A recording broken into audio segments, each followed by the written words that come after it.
Welcome back to our channel. ఇక మనకు తెలిసిందే 26వ తారీఖు ఒకటి కాదు రెండు కాదు దాదాపు 4 సంక్షేమ పథకాలకు సంబంధించిన కసరత్తులు జరుగుతున్నాయి. సంక్షేమ ఫలాలను ప్రజలకు అందించే ప్రయత్నాలు అయితే ముమ్మరంగా సాగుతున్నాయి. సో ఈ క్రమంలో ఇది మళ్ళీ ఒక ఫేక్ పథకాలే లేదంటే జనాలను మళ్ళీ మోసగించడానికి కాంగ్రెస్ ముందుకొచ్చింది అంటూ బీఆర్ఎస్ శ్రేణులు విమర్శలు చేస్తున్నారు. విమర్శలు మాత్రమే కాదు ఓపెన్ ఛాలెంజెస్ కూడా చేసే పరిస్థితి. సో దీనిపైన మానవతరాయ్ ఉన్నారు మనతోటి ఒకసారి మాట్లాడదాం. అన్న నమస్తే. నమస్తే అమ్మ. సో ఏం జరుగుతుంది ఈ 26వ తారీఖు? అభివృద్ధి జరుగుతుందమ్మా. మోసం చేసింది బీఆర్ఎస్ పార్టీ. 10 ఏళ్ళు అధికారంలో ఉన్నప్పుడు రేషన్ కార్డులు ఇచ్చిండ్రా చెప్పమ్మా? రేషన్ కార్డులు ఇవ్వలేని వాళ్ళు ఇవాళ కాంగ్రెస్ని ఇస్తంటే, కాంగ్రెస్ పార్టీ ఇస్తంటే, గ్రామ సభలు పెట్టి ఇస్తంటే, ఒక గ్రామ సభ పెట్టి ఇవ్వటం అంటే ఏంది? ఒక ప్రజాస్వామ్య పందా అనమాట. అది ఒక డెమోక్రసీ. గ్రామంలోనే ఎంపిక చేయాలి పేదవాళ్ళు ఎవరు, అర్హులు ఎవరు అనేది. అట్లా ఆ విధంగా చేస్తుంటే మోసం అని మాట్లాడే నయవంచకులు వాళ్ళు. అసలు 10 ఏళ్ళు అన్ని రకాలుగా ఈ తెలంగాణ సర్వనాశనమైంది, ఆర్థికంగా నాశనమైంది. కాంగ్రెస్ పార్టీ ఈ రాష్ట్రాన్ని 2014లో కేసీఆర్ గారి చేతిలో పెట్టేటప్పుడు ధనిక రాష్ట్రం, 16,000 కోట్ల మిగులు బడ్జెట్తో ఉన్న రాష్ట్రం. ఆ రోజు అప్పు మొత్తం కలిపితే 72,000 కోట్ల అప్పు ఉంది. ఇక 72,000 కోట్ల అప్పు ఎక్కడ? 7 లక్షల కోట్లు సుమారు. 7 లక్షల కోట్ల అప్పుల కుప్పగా మార్చారు. పరిపాలించడం చేత కాలేదు వాళ్ళకి. వాళ్ళలో ఆర్థికవేత్త లేరు. కేసీఆర్ దుబారా మూలంగా తెలంగాణ దివాలా తీసింది. ఆ దివాలా తీసిన తెలంగాణని మళ్ళీ అభివృద్ధి పదంలో నడిపేందుకు కాంగ్రెస్ ప్రభుత్వం అంచెలంచెలుగా కాకుండా సంక్షేమ పథకాలు 6 గ్యారంటీలు కూడా అమలు చేసుకుంటూ కొన్ని ఇప్పటికీ అమలైనవి. రేపు 26వ తారీఖు నుంచి అమలు చేయబోతున్నాం రైతు భరోసా కార్యక్రమం. ఆ ముచ్చట కూడా దుద్దురు కానీ ఇది అమలు చేయరే అని చెప్పి మాట్లాడారు. రుణమాఫీ అయిపోయింది. రైతు భరోసా రేపు జరగబోతుంది. ఇందిరమ్మ ఇళ్ల పథకం కూడా ప్రారంభం కాబోతుంది రేపు 26వ తారీఖున. ఈ విధంగా కాంగ్రెస్ పార్టీ మాట అంటే తప్పదు. గతంలో 20 లక్షలు ఇందిరమ్మ ఇల్లు కట్టినాం. వాళ్ళు మోసం చేసింది నయవంచకలు. వాళ్ళు 20 లక్షలు ఇందిరమ్మ ఇల్లు కట్టినాం గతంలో మేము. మీరేం కట్టారు? డబుల్ బెడ్రూమ్ ఇల్లు. 2,30,000 డబుల్ బెడ్రూమ్ ఇల్లు కడతానని చెప్పి ఇది కూడా కట్టలేకపోయారు. 60,000 ఇళ్ళే పూర్తయినాయి. ఇంకొక 60,000 ఇళ్ళు సగం పునాదులు స్లాబులు వరకు వచ్చినాయి. వాటికి కాంగ్రెస్ ప్రభుత్వం 150 కోట్లు చెల్లించి వాటిని పూర్తి చేసి నిజమైనటువంటి లబ్ధిదారులకు ఇచ్చే కార్యక్రమాన్ని కూడా మేము చేపడుతున్నాం. కాబట్టి ఈ ఇందిరమ్మ ఇళ్లలో దాదాపు ఈ 5 ఏళ్లలో 20,50,000 ఇళ్ళు కట్టడానికి మేము సిద్ధంగా ఉన్నాం. మరి వాళ్ళకి ఎక్కడుంది అర్హత? అసలు మాట్లాడే అర్హత ఉందా? రైతు గురించి మాట్లాడే నైతిక అర్హత లేదు, నైతిక హక్కు లేదు వాళ్ళకి. వాళ్ళు మీకు ఓపెన్ ఛాలెంజ్ చేస్తున్నారు కదా, రైతులను మళ్ళా మోసం చేస్తున్నారు. ఇప్పటి వరకు రుణమాఫీ పూర్తి స్థాయిలో అయ్యిందని నిరూపిస్తే మంత్రివర్గం ఇప్పుడుండే, గతంలో మంత్రివర్గం కావచ్చు, ఇప్పుడుండే నాయకులందరం కూడా మీరేం చెప్తే అది రెడీ అని. సిగ్గు ఎగ్గు లేనోడు ఏయో మాట్లాడతాడు. గతంలో రైతులు మోసం చేసింది ఎవరమ్మా? యాసంగిలో ఉరి వేసినట్లే అని చెప్పి ఒక ముఖ్యమంత్రి చెప్పేసరికి, అప్పుడు ఉన్నటువంటి ముఖ్యమంత్రి కేసీఆర్ చెప్పేసరికి తెలంగాణ రైతాంగం మొత్తం కూడా వరి వేయకుండా నష్టపోయారు. ఎకరాకి 30,000 చొప్పు నష్టపోయారు వేసంగిలో. మరి కేసీఆర్ ఏం చేసిండు? ఆయన ఫామ్ హౌస్లో యథేచ్ఛగా వేసంగిలో వరి పండించిండు. ఆ వరి ధాన్యాన్ని అత్యధిక ధరలకు అమ్ముకుంటే అప్పుడు రేవంత్ రెడ్డి గారు, నేను కూడా ఆ ప్రెస్ మీట్లో ఉన్నా, ఆయన యొక్క ఫామ్ హౌస్లో వరి పండినటువంటి వీడియోలు కూడా మొత్తం వైరల్ చేసినాం మేము. అది వాళ్ళ పరిపాలన. వాళ్ళకి అర్హత ఉంది అసలు రైతులను మోసం చేసిన వాళ్ళు? ఇక్కడ రైతులు ఎకరాకి 30,000 నష్టపోతే, మా ఖమ్మం జిల్లా అంటే నాగార్జున సాగర్ ఆయకట్టు ప్రాంతంలో, నల్లగొండ, ఖమ్మం ఆ ప్రాంతంలో 15 లక్షల ఎకరాల్లో నష్టపోయారు. ఇంకా మిగతా ప్రాంతాల్లో మొత్తం లెక్క పెడితే ఈ రాష్ట్రంలో వేసంగిలో సాగు చేసేటువంటి రైతన్నలు ఎకరాకు 30,000 చొప్పున అంటే దాదాపు 60 లక్షల మంది రైతులు నష్టపోయారు. వాళ్ళకి సాయం చేయకుండా, సొంత రైతుల కన్నా సొంత రాష్ట్రం రైతులు సాయం చేయకుండా ఈ కేసీఆర్ గారు ఏం చేసిండు? హర్యానా, పంజాబ్లో రైతులకు చనిపోయిన వాళ్ళకు 5 లక్షల చొప్పున ఇచ్చాడు 600 మంది రైతులకు. ఇది ఎక్కడ న్యాయం అసలు? అసలు ఆ ఉద్యమంలో నువ్వు లేవు, కాంగ్రెస్ పార్టీ ఉంది. వాళ్ళు చేసిన సంవత్సరం పాటు ఢిల్లీ శివార్లలో రైతులు చేసినటువంటి, పంజాబ్ హర్యానా రైతులు చేసిన ఉద్యమంలో రాహుల్ గాంధీ ఉన్నాడు. రేవంత్ రెడ్డి పోయి పలకరించిండు, ఎంపీగా పీసీసీ ప్రెసిడెంట్గా పోయిండు. ఆ రోజు కనీసం కన్నెత్తి కూడా చూడలేదు. ఆ ఉద్యమం విజయవంతమయ్యేసరికి ఇది నా ఘనతే అని చెప్పుకోవాలని చెప్పి వాళ్ళు చచ్చిపోయినందుకు నేను ప్రకటిస్తున్నా అని చెప్పి 600 మంది రైతులకు ఒక్కొక్క రైతుకు 5 లక్షల చొప్పున వాళ్ళ కుటుంబాలకు ఇచ్చినవు. మరి నీ మూలంగా నష్టపోయిన రైతులకు ఆదుకున్నావా? 8,000 మంది రైతులు చనిపోయారమ్మ 10 ఏళ్లలో. ఇది నేను చెప్పింది కాదు, కేంద్రం క్రైమ్ బ్యూరో రికార్డ్స్ ఉంటుంది, వాళ్ళు చెప్పింది ఇది. అసలు కేటీఆర్ కానీ వాళ్ళకి రైతుల గురించి మాట్లాడే నైతిక హక్కు లేదు.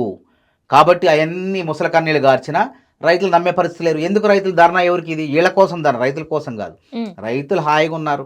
25 లక్షల మందికి ఖాతాల్లో 2 లక్షల వరకు రుణమాఫీ చేసినాం. ఎంత చేసినాం? దాదాపు 21,000 కోట్ల పై చిలుకు చేసినాం. వాళ్ళ రుణమాఫీ చేసి చేత అయింది అసలు చక్కగా? 10 ఏళ్లలో ₹1,00,000 రుణమాఫీ చేయడం చేతగానోళ్ళు ఇవాళ కాంగ్రెస్ ప్రభుత్వాన్ని విమర్శిస్తారా? అసలు ఏంది? అసలు మతి భ్రమించింది వాళ్ళకి. ఎమ్మటే ఎర్రగడ్డ పిచ్చి ఆసుపత్రిలో చేర్చాలండి. కేసీఆర్ గారు వీళ్ళందరినీ మానసిక వైద్యం దగ్గర తీసుకెళ్ళి చికిత్స చేయించాలి. అప్పుడు బాగుపడతారు. అరే నిర్మాణాత్మక ప్రతిపక్షంగా పాత్ర పోషించాలా? ఏమైనా అవినీతి జరిగిందా? 25 లక్షల మంది రైతుల ఖాతాల్లో 2 లక్షల చొప్పున వేస్తే ఏమైనా అవినీతి జరిగితే ప్రతిపక్షంగా మాట్లాడాలా? రైతు భరోసా ఎవరికి ఇచ్చారు వాళ్ళు? చెప్పండి, గుండె మీద చేసుకొని చెప్పమనండి. పెట్రోల్ బంకులకి ఇస్తారా? అది రియల్ ఎస్టేట్ భూములకి ఇస్తారా? రాళ్ళకి రప్పలకి ఇస్తారా? అంటే ఎవరు సొమ్ము అనుకున్నారు ఇది? అరే దారిద్ర రేఖకు దిగువన ఉన్నటువంటి పేద ప్రజల్ని, సామాన్య ప్రజల్ని ఆదుకోవటానికి అన్నటువంటి సంక్షేమ పథకాలు అనేవి వాళ్ళని ఆదుకోవటానికని సోయి మర్చిపోయిండ్రు. ధనుకులకే దోచిపెట్టారు. జూబ్లీ హిల్స్, బంజారా హిల్స్లో ఉన్న బడాబాబులు, భూస్వాములైన వాళ్ళకి 100 ఎకరాల వాళ్ళకి రైతు బంధు ఇస్తారండి. అదొక రైతు బంధు, ఒక దుబారా వాళ్ళది. మా రైతు భరోసా నిజమైనటువంటి రైతుకు ఆసరా.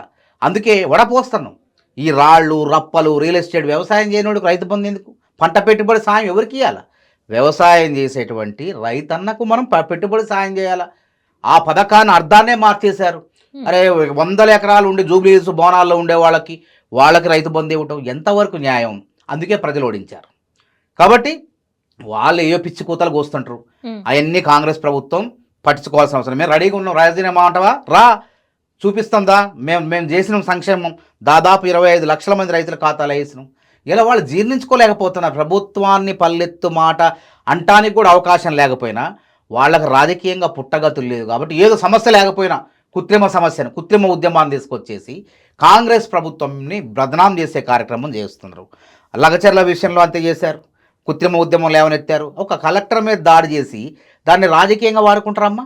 కలెక్టర్ మీద దేశ చరిత్రలో ఎక్కడన్నా కలెక్టర్ మీద దాడి చేసినరా? ఒక గూండాలు, బీఆర్ఎస్ గూండాలు అక్కడ ఆ పరిధిలో, లగచర్ల పరిధిలో భూమి కోల్పోయే రైతులు ఎవరు దాడి చేయలే. అక్కడ భూమి లేని వాళ్ళే దాడి చేశారు. అది నిర్ధారణ అయింది. కాబట్టి ఎన్ని తప్పులు. నిరుద్యోగ సమస్యను కూడా పరిష్కరించడం ఏ ప్రభుత్వం అమ్మా? ఒక్క 55,143 ప్రభుత్వ ఉద్యోగాల్ని ఎటువంటి లీకులు లేకుండా, అవినీతి లేకుండా, పారదర్శకంగా, వేగవంతంగా నిరుద్యోగులకు ఉద్యోగాలు ఇచ్చిన చరిత్ర ముఖ్యమంత్రి రేవంత్ రెడ్డిది, కాంగ్రెస్ ప్రభుత్వాన్ని. వాళ్ళకి చేతనైందా? గ్రూప్ 1 పెట్టడం చేతగాలే, గ్రూప్ 2 పెట్టడం చేతగాలే. ఏ పరీక్ష పెట్టినా లీకులు, జిరాక్స్ సెంటర్లో ప్రశ్నపత్రాలు దొరికాయి. ఒక నిరుద్యోగికి నమ్మకం లేకుండా పోయింది ఆ పాలనలో. ఈ పాలనలో నిరుద్యోగికి నమ్మకాన్ని కలిగించడం కాంగ్రెస్ పాలనలో, రేవంత్ రెడ్డి పాలనలో. అందుకే ఏమంటున్నారు? ముఖ్యమంత్రి రేవంత్ రెడ్డి పాలన నిరుద్యోగుల పాలిట స్వర్ణయుగం అని చెప్పి నిరుద్యోగులు అంటున్నారు, రైతులు అంటున్నారు. ఇంకెక్కడ వీళ్ళ అసంతృప్తిని, వీళ్ళ బాధను, ప్రజల బాధ అని చెప్పుకొని ఉద్యమాలు చేస్తే ఎవరు నమ్ముతున్నారమ్మా?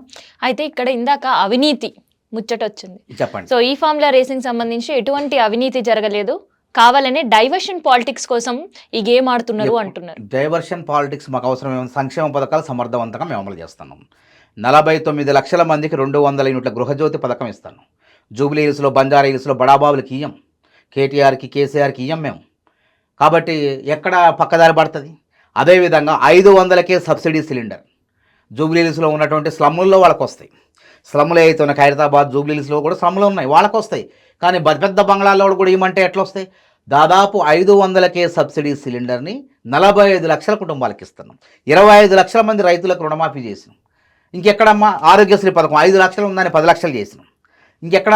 500 బోనస్ ఇవ్వటం వల్ల ఎకరాకి ఒక రైతు 12-13 వేలు చొప్పున అధికంగా ఆదాయం పొందింది. క్వింటాకి 500 రూపాయలు ఇస్తున్నాం.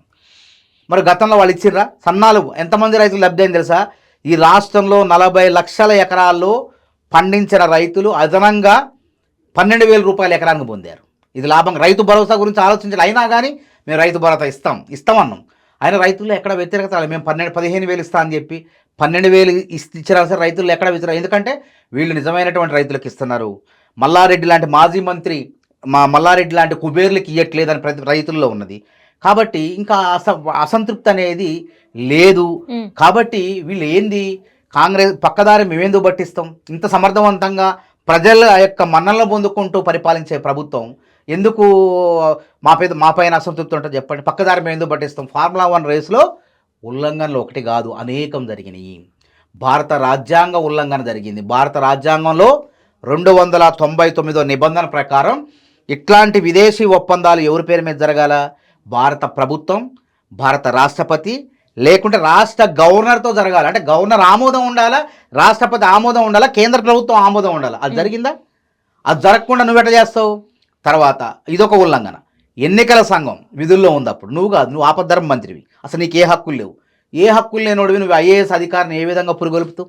విదేశీ ప్రైవేటు సంస్థకు పౌండ్ల రూపంలో, విదేశీ మారకం రూపంలో ఏ విధంగా నువ్వు బదిలీ చేస్తావు? అంత అవసరం ఏమొచ్చింది? నువ్వే నిజాయితీగా ఉంటే ఎలక్షన్ తర్వాత చేసుకోవచ్చు కదా, ఎవరైనా చేయాల్సిందే కదా. అంటే ఇక్కడ ఏదో మతలబు ఉంది, ఇక్కడ అవినీతి ఉంది. కాబట్టి అక్కడ ఒక ఉల్లంఘన. అంటే కేంద్ర మంత్రి, రాష్ట్ర మంత్రిమండలి ఆమోదం లేదు, ఆర్థిక శాఖ ఆమోదం లేదు, అదేవిధంగా అన్ని రకాల ఆర్బీఐ, అన్నిటికి మించి RBI, reserve bank of India అనుమతి లేదు. అనుమతి లేకుండా నువ్వు 55 కోట్లను నువ్వు పౌండ్ల రూపంలో బదిలీ చేయటం మూలంగా ఆ 55 కోట్ల ప్రజాధనం, అది నీ సొంత డబ్బులు కాదు, ప్రజాధనం దుర్వినియోగం కావటమే కాకుండా ఆ ప్రజాధనం చెల్లించినందుకు, అక్రమంగా చెల్లించినందుకు ఐటీ వచ్చింది. ఐటీ వచ్చి 8 కోట్ల పెనాల్టీ వేసింది. నువ్వు ఎట్లా హెచ్ఎండికి, అసలు హెచ్ఎండికి ఏం అవసరం అమ్మ అసలు? అది చెప్పండి. అసలు ఫార్ములా 1 రేస్ అసలు ఆటేనా అది? ఎవరి ఆట అది? సంపన్నుల ఆట, శ్రీమంతుల ఆట అది. శ్రీమంతుల ఆటకు శ్రీమంతులు వాళ్ళ జేబులోంచి డబ్బులు పెట్టుకోవాలి, కానీ హైదరాబాదు హెచ్ఎండిఏ సంస్థ నుంచి ఎందుకు పెట్టాలా? ఒక ప్రైవేట్ సంస్థ తప్పించుకుంటే దానివల్ల ఎంతమంది పేదవాళ్ళకి కడుపు నిండింది చెప్పండి. పోనీ పక్కనే నువ్వు ఫార్ములా 1 రేస్ నిర్వహించను. ఆ ఖైరతాబాద్ స్లమ్ ఉంది, ఆ స్లమ్లో పేదవాడి జీవితాలు ఏమైనా బాగుపడ్డాయి ఆట వల్ల? కనీసం వాడు చూసిండు ఆటని? సినిమా తారలు వచ్చే, సంపన్నులు వచ్చే, వాళ్ళకి చెందిన క్రీడకి ప్రజల డబ్బును ఎందుకు తగలబెట్టినో అని అడుగుతాను నేను. ఇది దుర్వినియోగం కాదా? ఇది అక్రమం కాదా? 55 కోట్లు, అంతకుముందు 200 కోట్లు ఆగమైపోయినాయి ఫార్ములా 9లో, సీజన్ 9లో. తర్వాత సీజన్ 10లో మళ్ళీ అప్పనంగా దోచిపెట్టే ప్రయత్నం జరిగింది, ప్రభుత్వం పోయింది, మొత్తం ఆ లెక్కల మొత్తం బండారం బయటపడింది. కాబట్టి తప్పు చేసిండు కేటీఆర్, 100కు 100% చేసిండు. తప్పు చేసిన వాడు ఎంత వాడైనా తప్పించుకోలేడు. సినిమా తారలైనా కాంగ్రెస్ ప్రభుత్వం అమలు చేసే చట్టాలకు ఒకటే, ఎవడైనా నాగార్జున అయినా, మరి అల్లు అర్జున్ అయినా, కేటీఆర్ అయినా. నేను మాజీ ముఖ్యమంత్రిని, మాజీ ముఖ్యమంత్రి కొడుకుని, నేను మాజీ మంత్రిని, నేను వర్కింగ్ ప్రెసిడెంట్ని అంటే చట్టం అందరికీ సమానమే. అందుకే అందరికీ సమానమనే భావన కల్పించేందుకే, భారత రాజ్యాంగం మీద, చట్టాల మీద నమ్మకం కలిగించేందుకే ఒక పక్క రేవంత్ రెడ్డి పరిపాలన, కాంగ్రెస్ ప్రభుత్వ పాలన జరుగుతుంది. రూల్ ఫర్ ఆల్ ఒకటే, అంటే అందరూ సమానం, ఎవరైనా అందరూ సమానం. మీరు అందరు సమానం అంటున్నారు, కానీ తమిళనాడు తరహా రాజకీయాలు ఇప్పుడు మళ్ళా తెలంగాణలో కనిపిస్తున్నాయి. టార్గెటెడ్ కేసులు, లేదంటే టార్గెటెడ్ జైళ్లు, వీటికి ఒక ఉచ్చు బిగించే కార్యక్రమాలు, ఇవన్నీ జరుగుతున్నాయి అనే ఒక విమర్శలు వినిపిస్తున్నాయి. పాపం ఊరికే పోదు. ఇక్కడ 10 ఏళ్ళు అరాచకంగా పరిపాలించారు, మానవ హక్కుల్ని, ప్రజల గొంతుల్ని నొక్కిపడేశారు.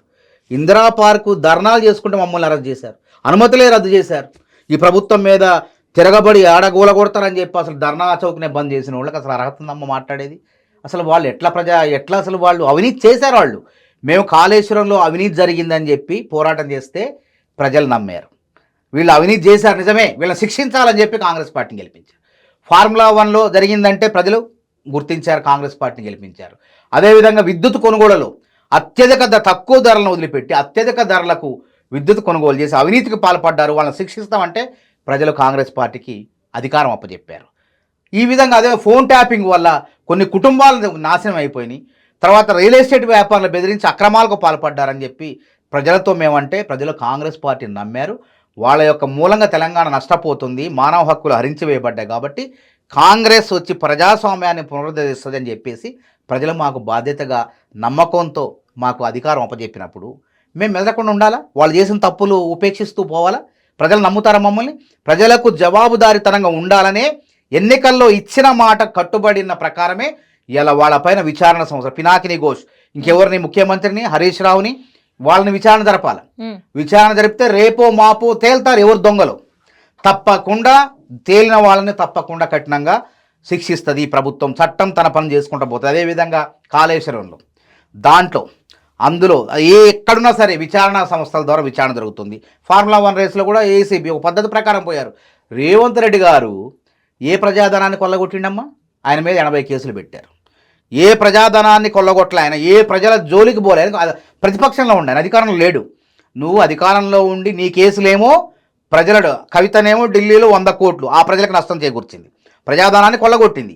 ఇక్కడ 55 కోట్లు, గతంలో 100 కోట్లు 200 కోట్లు ప్రజాధనాన్ని కొల్లగొట్టారు. రేవంత్ రెడ్డి గారు ఆయన మీద ఉన్న కేసులు 80 కేసుల్లో ఒకటి గుర్తుపెట్టుకోండి, ఆయన డ్రోన్ ఎగరేసినందుకు కేటీఆర్ యొక్క ఫామ్ హౌస్ అక్రమ భాగోతాన్ని బయటపెట్టినందుకు ఆయన పైన చిన్న పిటి కేసు పెట్టి అక్కడికక్కడ స్టేషన్లో బెయిల్ ఇయ్యాలి.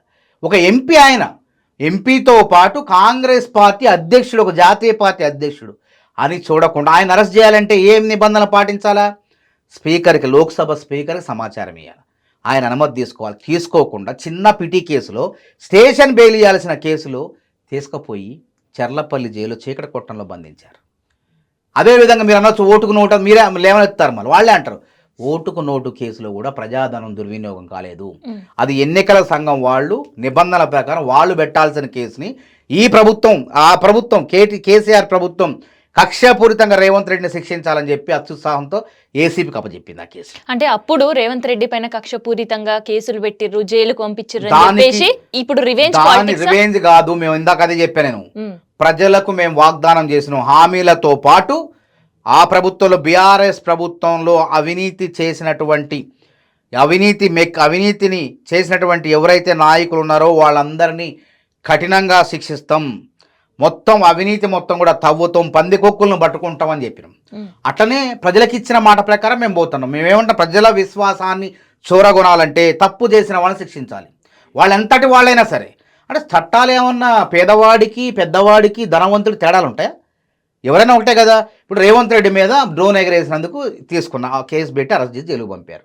నిబంధన మేమేం చేసినాం, నువ్వు ఫార్ములా 1 రేస్లో తీగ లాగితే అవినీతి డొంక అంతా కదిలింది.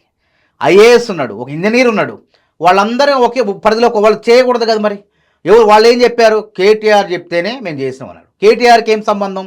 ఎన్నికల సంఘం అధికారి ఎవరైతే ఉన్నారో వారు ఆదేశాల ప్రకారం జరగాల, అట్లా జరగలేదంటే అందులో డబ్బులు చేతి మారినాయి. వాళ్ళ పార్టీకి కూడా చందాలు వచ్చినాయి, ఎలక్ట్రానిక్ బాండ్స్ రూపంలో కొన్ని 100 కోట్ల రూపాయల చందాలు వచ్చినాయి. అంటే అక్కడ క్విడ్ ప్రోకో జరిగింది, నీకిది నాకది.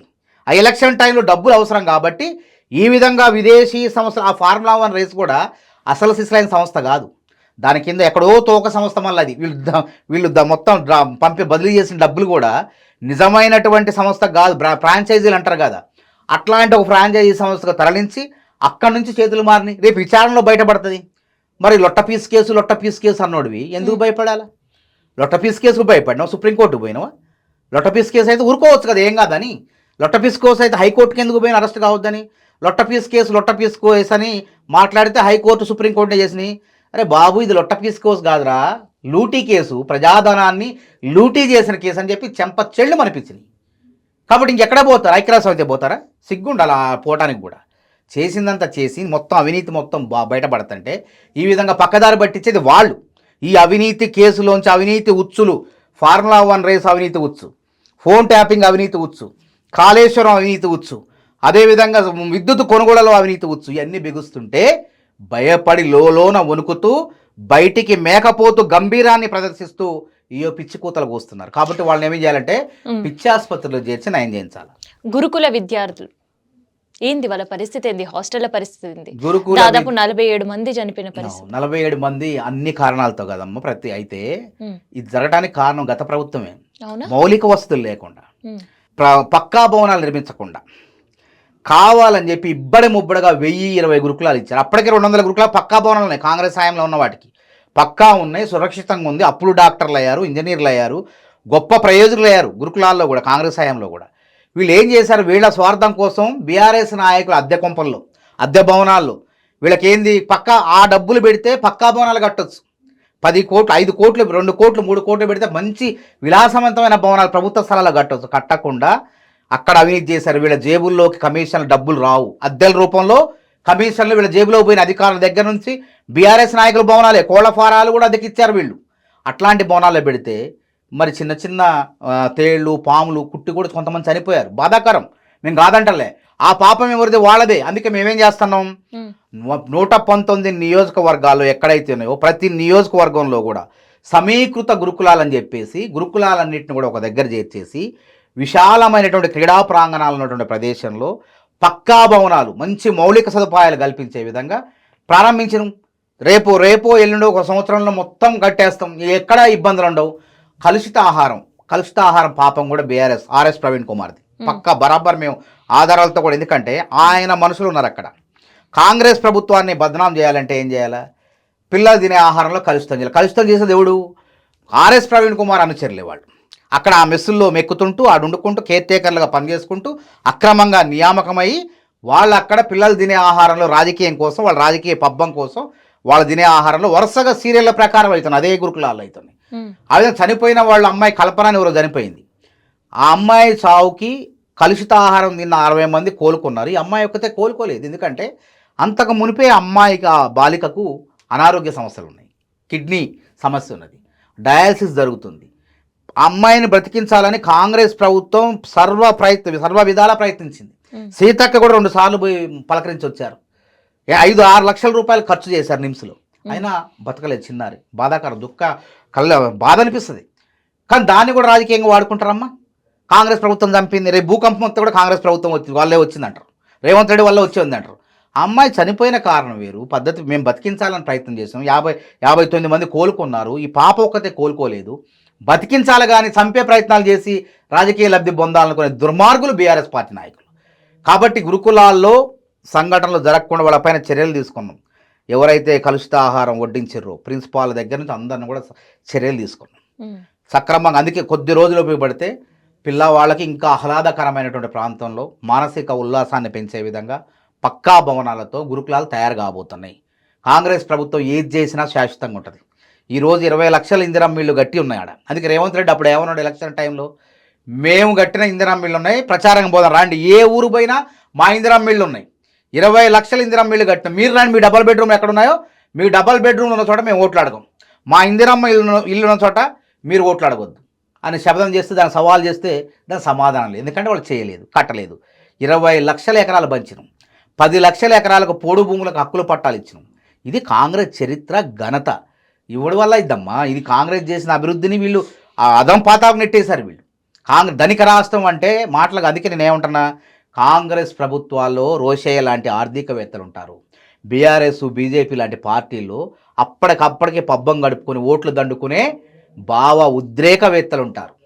ఇది గుర్తుపెట్టుకో. అందుకే వాళ్ళ ఎక్కువ కాలం కాదు, మెరిసేదంతా బంగారం కాదు, తాత్కాలికమే, శాశ్వతమైంది కాంగ్రెస్ పార్టీ. మరి ఇప్పుడు కులగణన సర్వే 7 వరకు వచ్చింది, అయిపోయింది, దాదాపు అన్నిటి అయిపోయింది. అన్ని ప్రకటించడం ఆనవాయితీ. పంచాయతీ ఎన్నికలు కూడా రాజకీయంగా అవకాశాలు కల్పించాలి సమాజంలో ఉన్నటువంటి వర్గాలకు, అత్యధికంగా ఉన్న వర్గాలకు.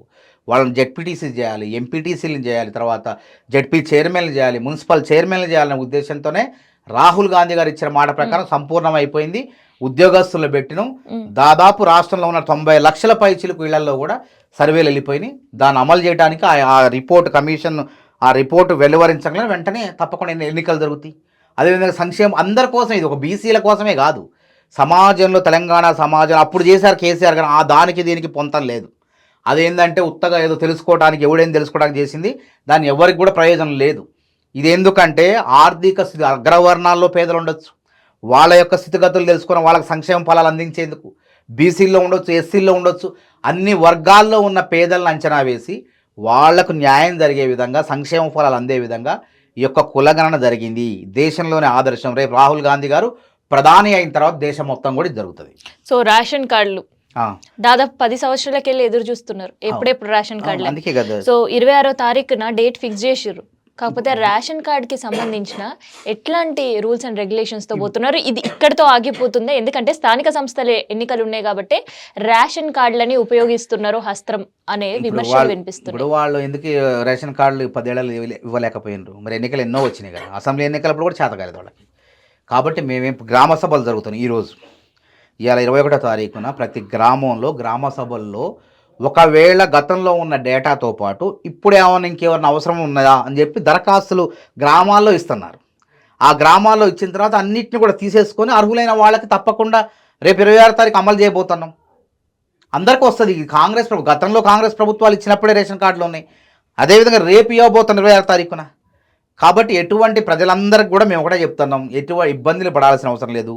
మీకు రేషన్ కార్డు ఇచ్చే కార్యక్రమాన్ని మేము చేపడుతున్నాం. ఒకవేళ ఈ గ్రామ సభలో ఒకవేళ మీరు దరఖాస్తు ఇవ్వలేకపోయినా ఎంపీడీ వాళ్ళ దగ్గరకు పోయి మళ్ళీ దరఖాస్తు ఇచ్చినా మిమ్మల్ని చేర్చుకొని మీకు అవకాశం ఇస్తారు, రేషన్ కార్డు ఇస్తారు అర్హులైన వాళ్ళకి. జూబ్లీ హిల్స్లో, బంజారా హిల్స్లో పెద్ద పెద్ద బంగ్లాలు పెట్టుకొని మాకు రేషన్ కార్డు ఇవ్వమంటే రావు. పెద్ద పెద్ద భూస్వాములకి 100 ఎకరాలు ఉంచుకొని మాకు ఇవ్వమంటే ఇయ్యరు. నిజమైన లబ్ధిదారులు, పేదవాళ్ళు, మధ్యతరగతి వాళ్ళు, సామాన్యులకు వాళ్ళు ఏ రంగు ఏ కార్డు ఇవ్వాలో ఆ కార్డు వస్తుంది ప్రభుత్వంలో. అన్ని సంక్షేమ పథకాలు కూడా అమలవుతాయి. సో దాదాపు ఎన్ని లక్షల కార్డులకు ఇప్పుడు సంబంధించిన కసరత్తు అంచనా అంటే దానికి ఇప్పటి వరకు గతంలో ఉన్న డేటా ప్రకారం 80 లక్షలు ఎంతో అంటున్నారు మొత్తానికి. 90 లక్షల కుటుంబాలు ఉన్నాయి, అందులో 80 లక్షలు ఉన్నాయి. కాబట్టి ఇప్పుడు మనం రేపొద్దున అంచనాలు వేసి ఇందులో కేంద్ర ప్రభుత్వం ఇచ్చేటువంటి కార్డులు కూడా ఉన్నాయి కొన్ని, అన్నీ కలిపితే లెక్క.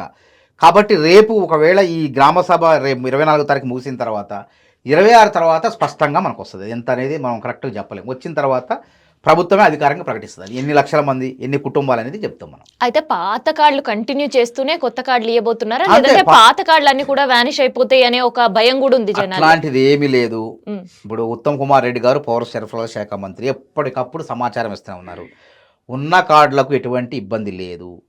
ఒకవేళ కొత్త కార్డులు అసలు రాని వాళ్ళు గతంలో 10 ఏళ్ళుగా కార్డు తీసుకొని ఉంటే వాళ్ళ కోసం ఇది. కాబట్టి ఎటువంటి ఇబ్బంది లేదు. అందరికీ మేలు చేసే విధంగా ఈ యొక్క రేషన్ కార్డులు ఇవ్వబోతున్నాం. సో సర్పంచ్ ఎన్నికలు వెళ్లే ముందు మాకుండే బిల్లులు పెండింగ్ లో ఉన్నాయి, అవి మాకు తీర్చిన తర్వాత మీరు వండి అని ఎక్కడికక్కడ సర్పంచులు రోడ్లెక్కే పరిస్థితి. ఇప్పుడు సర్పంచులు కూడా దాదాపు 10 లక్షలు 15 లక్షలు ఉన్న బిల్లు కూడా ప్రభుత్వం క్లియర్ చేయడానికి సిద్ధంగా ప్రకటించింది, అధికారికంగా ప్రకటించింది. ఇబ్బంది ఏం లేదు, అందరికి వచ్చేస్తాయి. దాదాపు 400 కోట్లు 500 కోట్ల వరకు క్లియర్ చేయడానికి ప్రభుత్వం సిద్ధంగా ఉందని చెప్పి ప్రభుత్వం కూడా ప్రకటించింది. వాళ్ళంతా బాగానే ఉన్నారు. గతంలో వాళ్ళ పాపాలు ఇవన్నీ కూడా కేంద్ర ప్రభుత్వం నుంచి వచ్చిన నిధులు కూడా సర్పంచులకు చేరాల్సినటువంటి నిధులు కూడా వెళ్లకుండా దారి మళ్లించారు. ఆ ప్రభుత్వం దారి మళ్లించడం మూలంగా సర్పంచులు నష్టపోయారు. అప్పటి బిల్లులు పెండింగ్లో ఉన్నాయి. అప్పటి బిల్లులు చాలా వరకు మేము క్లియర్ చేసినాం. కాబట్టి వీళ్ళకి కూడా సర్పంచులు అనేవాళ్ళు పాపం వాళ్ళు కష్టపడ్డారు, గ్రామాభివృద్ధికి తోడ్పడారు. కాబట్టి వాళ్ళకు కూడా చెల్లించడానికి సిద్ధంగా ఉంది. ఆల్రెడీ కొంతమందికి చెల్లింపులు జరుగుతూనే ఉన్నాయి ఇప్పటికీ. సో ఈ బీర్లలో లేంది ఏ బీర్లు? కింగ్ ఫిషర్ బీర్లకి ప్రభుత్వం అడ్డుకట్ట వేసింది. దాని ప్లేస్ లో సింగపూర్ బీర్లో లేదంటే బిర్యానీ బీర్లో ఇంకొక బీర్లు రాబోతున్నాయి అని చెప్పి చాలా గుప్పం అనిపించినాయి. కానీ దానికి ఆల్ ఆఫ్ సడన్ చెక్ పెట్టి Kingfisher beer is back అనే సమాధానం చెప్పి బ్యాక్ అని కాదు, వాళ్ళకున్నటువంటి బ్రాండ్ ఇమేజ్ ని బట్టి ప్రభుత్వాన్ని బ్లాక్మెయిల్ చేయబోయారు. అవునా? అత్యధిక ధరలు పెంచాలని చూశారు. అవును, ప్రభుత్వం నువ్వు కాకపోతే ఇంకోటి వస్తాడని చెప్పింది. కరాకండి కానీ అట్లా ధరలు ఇష్టం నీవు కూడా పెంచుకోవడానికి ప్రభుత్వం కమిటీ ఉంటుంది. దానికి ఒక ఒక ప్రభుత్వంలో ఒక వ్యవస్థ ఉంటుంది, ఎక్సైజ్ పాలసీ ఉంటుంది. దాని ప్రకారం ధరగా కానీ నాకు రేటు పెంచాల్సిందే, నా బ్రాండ్ను ఎక్కువ మంది నాకు ఎక్కువ మంది తీసుకుంటున్నారు కాబట్టి నేను చెప్పిన రేటుకు మీరు ప్రభుత్వం ఇవ్వాలంటే కుదరదు. అందుకే ప్రభుత్వాన్ని బ్లాక్మెయిల్ చేయొద్దు. ప్రభుత్వాలని కింగ్ ఫిషర్ బ్రాండ్ వాళ్ళు బ్లాక్మెయిల్ చేయబోయారు. ప్రభుత్వం తలొగ్గలేదు. నీ ఇష్టం, నువ్వు కాకపోతే వేరే వాళ్ళని ఆహ్వానిస్తాం. ప్రజలకు మంచి అయినటువంటి అవకాశాలు, మంచి నాణ్యమైనటువంటి వాటిని అందించేందుకు ప్రభుత్వం రాజీ పడదని చెప్పి కనపడింది. కాబట్టి వాళ్ళే ఇప్పుడు మేము మొత్తం మాకు అవకాశం ఏంటని చెప్పి వాళ్ళు మళ్ళా కోరటం జరిగింది. దాదాపు 900 కోట్ల రూపాయల నిధులు వాళ్ళకి చెల్లించేది ఉంది, అందుకనే మేము బ్యాక్ స్టెప్ తీసుకుంటున్నాం అనే. 900 కోట్ల రూపాయలు చెల్లించాల్సి వస్తే చెల్లిస్తాం, అందరికీ చెల్లిస్తున్నాం. సర్పంచులు చెల్లిస్తున్నాం, కాంట్రాక్టర్లు చెల్లించే కార్యక్రమాలు చేస్తున్నాం. ఓపిక పట్టాలా. ఓపిక పట్టకుండా ప్రభుత్వం మీద బ్లాక్మెయిల్ చేస్తే, ఒత్తిడి చేస్తే అది ఎట్లా ఏ విధంగా సహిస్తుంది ప్రభుత్వం చెప్పండి? అంటే అదేగా బలుపుతోనే కదా ఆ విధంగా చేసింది. మా బ్రాండు ఎక్కువ మంది స్వీకరిస్తున్నారు మా బ్రాండ్ తెలంగాణలో, కాబట్టి మాకు బలుపు ఉన్నది అని బలుపు మాట్లాడితే ప్రభుత్వాలు ఊరుకోవు. కాబట్టి అందరికీ ప్రజలకు ఇటు నాణ్యమైనటువంటి సరఫరా చేస్తూ నాణ్యమైనటువంటి బీర్లు కానివ్వండి, ఏదైనా ఎటువంటి లోపాలు కొత్త బ్రాండ్లు కూడా తీసుకోవట్లేదు. ఎందుకంటే వీడు మొండి పట్టుబడితే కొత్త బ్రాండ్లు వస్తాయి అనుకున్నాం. అంత అవకాశం లేకుండా అయిపోయింది. వాళ్ళు తలొగ్గారు కాబట్టి ప్రభుత్వానికి తప్పకుండా మన యథాస్థితి కొనసాగుతుంది, ఎటువంటి రేట్లు పెరిగే అవకాశం ఉండదు. సో ఇది మానవతి రాయ్తో స్పెషల్ ఇంటర్వ్యూ. సో బీఆర్ఎస్ చేసిన ఓపెన్ ఛాలెంజ్కి తాము కూడా సవాల్ విసురుతున్నాం, తమ చేసిన అభివృద్ధిని గ్రామ స్థాయిలో వెళ్ళి తీసుకెళ్తాం, దానికి సిద్ధమేనా అని చేసిన సవాల్ని బీఆర్ఎస్ శ్రేణులు ఎట్లా స్వీకరిస్తారో చూద్దాం. ప్లీజ్ సబ్స్క్రైబ్ ఇహ తెలంగాణ.